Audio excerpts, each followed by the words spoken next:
Hello nerds, welcome back to an episode of WN, your source for the music and music production news. We got things to talk about today. New plugins, BEATCLUB situation, crazy, wow. More troubling SUNO AI news. Before we get started, make sure to hit the like button and subscribe if you're new here if you want to stay up to date.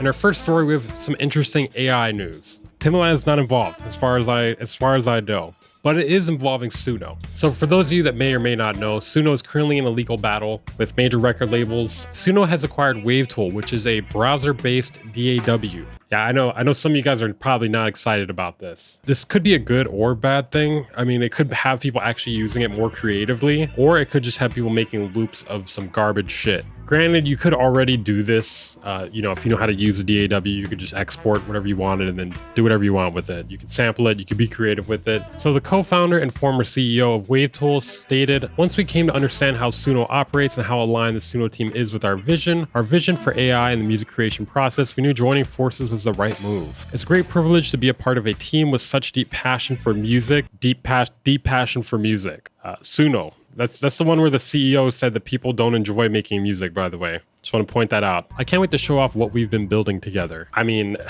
I'd assume it's like some basic DAW functions that like integrate with SUNO, allowing you to like loop things, maybe take out certain things, add certain things. I think this is gonna get real dumb pretty soon, guys. According to this, the DAW market was valued at $4.1 billion in 2024, predicted to reach $6.65 billion by 2032. I gotta say, their CEO is a bit delusional. In the future, 1 billion people paying $10 per month, that's 120 billion a year, could be creating songs with SUNO. You guys really think 1 billion people are gonna be making music with SUNO? All right.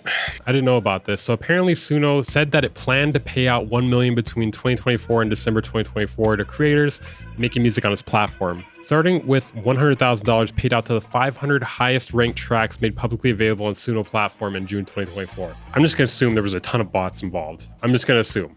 That's what I think. I don't know. I have a feeling that people that do this kind of shit, a lot of them don't play fair. Although, to be fair, people don't really play fair at all on the internet to begin with, so. Well, there was your nightmarish story for the day. I feel like this AI news is going to get darker and darker, but like very slowly, over the next few years. In our next story, friend of the channel, Ewan Bristow, is releasing a gravity/granular synth, is what he's calling it, today. And it seems to have a pretty interesting interface. It does require PLUGDATA in order to run it. Just want to get that out of the way. Not gonna lie, it's pretty fancy looking. I did find a demo. Wonder if you miss me at all.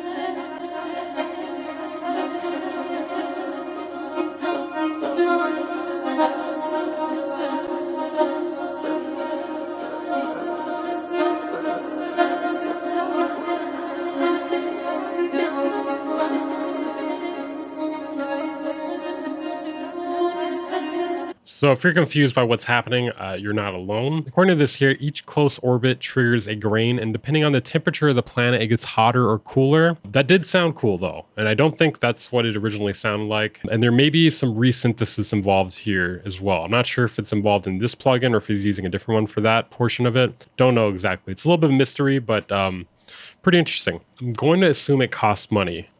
This is too nice to not cost money. I'll have a link to it down in the description if you're interested in checking it out. Okay, in our next story, we have another PulSatec clone. You thought I was going to say reverb. It's an EQ plugin, so we're kind of close. This one is known as PULSATEC. So it's not PulSatec, it's PULSATEC. And this is what they label as a analog passive equalizer.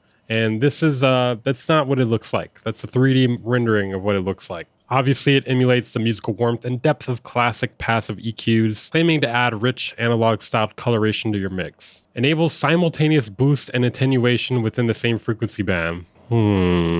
I get it. That's the thing. That's the thing that it does. It actually has a spectral analyzer, which I'm not sure if there are too many PulSatec clones that actually have a spectrum analyzer. Is there a difference? I don't know. Maybe there is. I can't think of any off the top of my head. The main PulSatec clone I think of is the Analog Obsession one, which is free. Pretty sure that one does not have a spectrum analyzer though. Get a load of that there and get a load of that there. So it is currently 49 euros, normal price 89 euros. There's a demo, but I'm not sure what the limitations are exactly. If I had to guess, it's probably white noise or like the sound dropping out every so often. If you're interested in getting this plugin, there will be a link to it down in the description. For some reason, all their other plugins seem to be on Plugin Boutique. This one does not though. Normally I'd be like, hey, use the affiliate link, give me money. But I can't do that. Speaking of that though, if you want to support the channel, a great way to do so is by using the Plugin Boutique or Zound's affiliate links down in the description. Basically, anytime you buy something using one of those links, at no extra cost, you give me a percentage of what you pay is. In our next story, we have a free plugin, which some of these are just kind of pathetic sometimes. I'm just going to mention it because you never know who's interested in it. You know, you never know what DAW doesn't have a frequency shifter. I mean, I know the ones that I've used have had frequency shifters. You know, I don't know if there's one for a reason now that I think about it. Anyways, you can get GOOEY's FREQ. I don't know if I'm saying any of that correctly. As you can see here, it's that little tiny plugin for ants up there. It's normally $6.99, but it's currently $0. I mean, it basically looks like you just adjust the frequency and then the mix knob. Not a whole lot going on there. I mean, normally, when it's a really simple plugin like this, I'm just like, do I really need to demo it or find a demo for it? They don't even bother having a demo for it. They're just like, it's a frequency shifter. What the fuck do you want? But yeah, if you're interested in this, there'll be a link to it down in the description. It's so simple that they're just like, you know what, we're not even going to write anything about it. I don't even know why there's presets. There's 2 knobs. I know you guys have been waiting for this. Nope, not more reverb plugins. Timbaland news. Not quite Timbaland, exactly. BEATCLub, his club for beats. It's hard to explain exactly what it's supposed to be. It seems to be a community with plugins, remix challenges, writing camps, feedback on 20 beats a month from Timbaland. Seems like a lot. Access to weekly placement opportunities. There is a free tier, but assuming you have to pay for it to get any sort of value out of it. Well, for some reason over the past month, the website has disappeared. When you go to it, it just says under construction. Thank you for visiting at the top. Now, people have called BEATCLub a scam before, and the website disappearing is not helping that case. And according to the Wayback Machine, it's been at least a month since it was last functioning. So it's been in this state since May 13th. Apparently there's some sort of time traveler plugin. What the fuck is this? So I utilized the Wayback Machine to check this. And for those of you who don't know, the Wayback Machine is a way to store websites in their previous versions. Basically, someone takes a snapshot of it and it's saved there. So thankfully, somebody took a snapshot of it on May 13th. But yeah, I have no idea what is happening here. I don't know if people are still getting their perks from this, if people are still paying for it. I have no idea. But if anyone is a part of BEATCLub and you know what's going on, please let us know in the comments, I guess. I don't know if I could just trust any random commenter. But yeah, I'm curious about that for sure. Just definitely found this to be an interesting update to the story, especially since the website had gone down before any of this AI controversy had happened. At least the major controversies of recently. We got an actually interesting update here. So you guys may remember a long time ago, maybe within the past year or so. A year ago was a long time ago on YouTube. I was a much younger man. Spotify basically was paying out songwriters a lot less money because of this like bundling system with audiobooks. US senators have called for an FTC probe into Spotify subscription bundles. I don't know if you guys are clapping right now, but I'm clapping. The more pain Spotify has to go through, dealing with the government is anal pain, the better. So you don't understand. Artists, they deserve less money, all right? Musicians, they deserve less money. Currently, they're not struggling enough. We need to make them struggle more. 2 US senators are calling on the FTC to launch an investigation of Spotify. So last Friday, Republican Senator Marsha Blackburn and Senator Ben Ray Lujan submitted a formal letter urging the FTC to examine Spotify's bundling services, specifically its combination of music streaming and audiobook services under one plan. So basically, music providers can pay a lower music royalty rate if they're offering more services under a bundle. So basically, they figure out they could pay out less money to songwriters if they bundled audiobooks with it. I know, scammy, fucking horrible, fucked up business practice. I mean, for the longest time, people have said Spotify doesn't pay enough. And they're just like, hold my beer. Hold my audiobook. Basically, the letter is arguing that Spotify has exploited this rule. Spotify's intent seems clear to slash the statutory royalties it pays to songwriters and music publishers. Not only has this harmed our creative community, but this action has also harmed consumers. For those of you who don't know, when we talked about this last year, the MLC sued Spotify for allegedly underpaying royalties to songwriters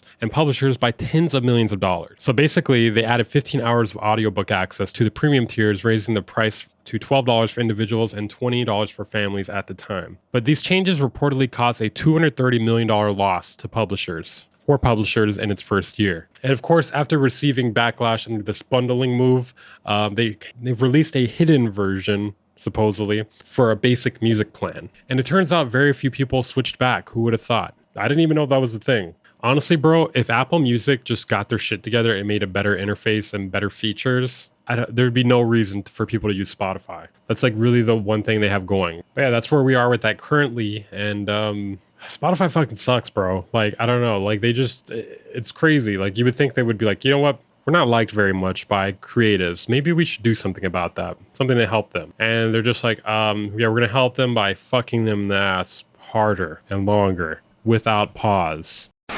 In our next story, we have a new plugin named Balloon Kashmir. It's probably exactly what you think it is. Yes, that Kashmir. So this is Excite Audio's plugin made in collaboration with Kashmir, and it's focused on Indian musical heritage. It comes with 250 presets, including drum circles, tablas, sitars. I don't know how you say that. I'm just going to censor myself saying it. And expressive vocal performances. Each sound is infused with Kashmir's unmistakable flair. All right, let's not kid ourselves here. It's going to have Indian flair. It's not going to have Kashmir's flair. I seriously doubt it will. But it is channeling the sound of India, South Asia, and Bollywood-inspired orchestration in Kashmir. I mean, if there's one thing I definitely don't want in my music personally, it's Bollywood-inspired instruments. That's just me, though. I mean, the rest of the stuff sounds fine, but I don't want Bollywood touching my shit with a 10-foot pole. So it combines one-shots and loops into phrases that are perfectly in sync. So it has some effects, including lo-fi, tube, width, and space. And you can import your own samples as well.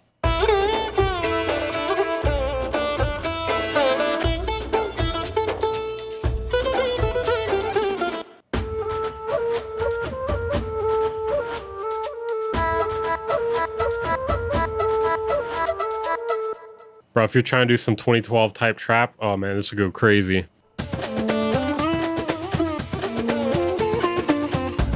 I'm not gonna lie, the percussion does go kind of hard though.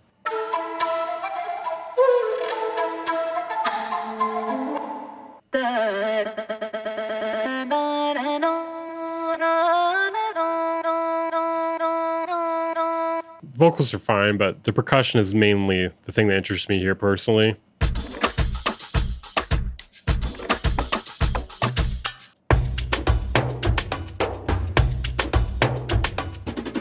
I'm not gonna lie, I am very tempted to buy this just for the percussion, because this could go crazy. You can make some heavy ass shit with this. At least that's what I'm hearing. I'm hearing it right now. Okay, so it's got like a sequencer in it.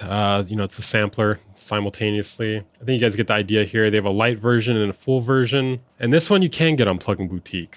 So it's $29 for the light version and $39 for the full version. I don't understand why you wouldn't just buy the full version at that point. But yeah, if you guys are interested in this, I will have a link to it down in the description, and it will be an affiliate link because they do sell this on Plugin Boutique. So if you're interested in it, consider buying it via that link. Great way to support the channel at no extra cost to you.